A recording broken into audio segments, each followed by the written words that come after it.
Pourquoi ne pas proposer aux gens après 60 ans de continuer à travailler, mais à mi-temps? Vous savez, il y a déjà beaucoup de gens en France qui ne travaillent pas à 60 ans. Donc on a un problème massif qui est un problème d'emploi des seniors. Ça, c'est une possibilité. Ça peut être traité au niveau d'une entreprise. On ne peut pas le faire de manière générale. Mais puisqu'on parle de la retraite à 60 ans, permettez-moi de dire deux choses. Premièrement, moi, je suis très attaché à la retraite à 60 ans. Et je ne le suis pas par démagogie, j'estime pas que c'est un dogme, que c'est un tabou. On a je ne sais beaucoup quoi. parlé du Voilà. dogme des 60 ans pas, ces derniers jours. C'est pas un dogme, c'est un droit. Moi, je suis élu du Doubs, vous l'avez dit. Je suis président d'une communauté d'agglomération, celle du Pays de Montbéliard. Et là-bas, c'est un site très industriel.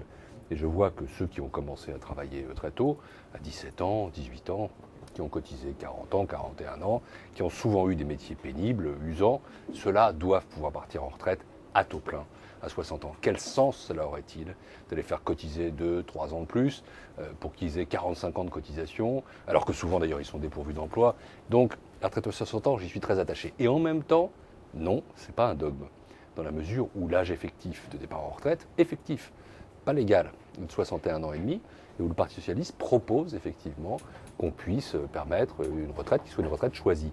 Et c'est là-dedans que j'inscrirai cette mesure, parce qu'on peut avoir toutes sortes de choses. On peut avoir des gens qui continuent à travailler au-delà de 61 ans et demi, avec une surcote, ça a été évoqué, ou pourquoi pas des gens qui feraient du mi-temps sans surcote.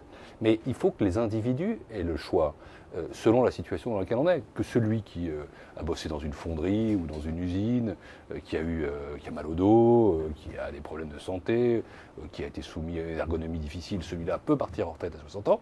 Mais celui qui veut continuer à travailler, à mi-temps ou à plein temps d'ailleurs, doit aussi pouvoir continuer à travailler. D'ailleurs, un certain nombre d'entre nous seront obligés en réalité. Je ne sais pas à quel âge vous avez commencé à cotiser, mais pour moi, par exemple, 60 ans. C'est un âge où je ne dirais pas que je vais commencer. Pour ceux qui ont fait des études supérieures, effectivement, c'est... Des études longues en tout cas. Et enfin, il y a un troisième paramètre qui est l'allongement de la durée de cotisation. Nous disons, nous, pourquoi pas, mais après 2025. Voilà, alors pourquoi aller justement jusqu'en 2025 pour examiner ce point? Parce que nous estimons, nous, que nous pouvons boucler le financement des retraites jusqu'en 2025. C'est un risque quelque part, parce que le mal sera peut-être déjà fait en 2025. Vous savez, de quoi s'agit-il en réalité? Il y a déjà une réforme qui est la réforme Fillon. Cette réforme Fillon va augmenter le nombre d'années cotisées. On est à 40, on ne peut pas passer à 40 et demi, puis à 41 ans et demi en 2020.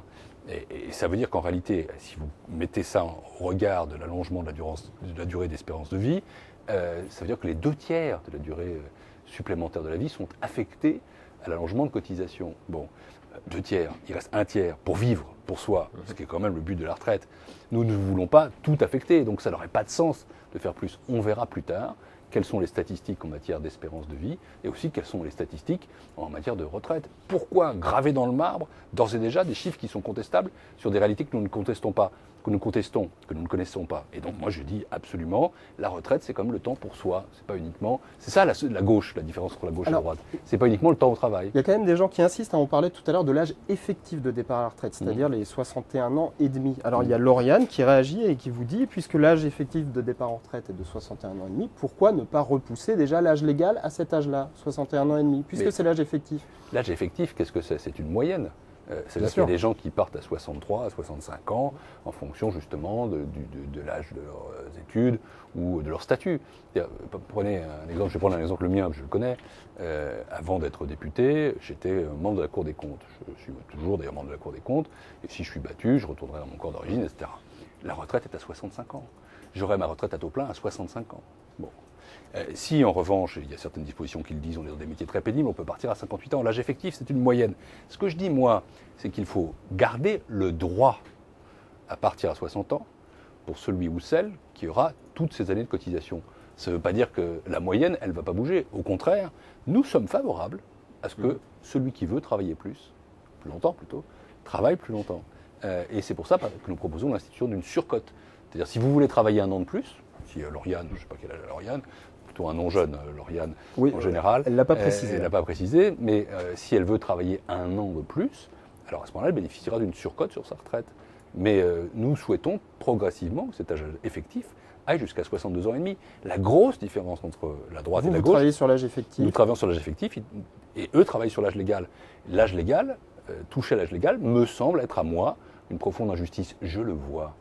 Quand je vois les gens dans ma circonscription, les ouvriers, les gens qui ont bossé dur, je n'ai pas envie de leur imposer, franchement, comme ça, parce que, paraît-il, ça se fait 2 à 3 ans de cotisation supplémentaire.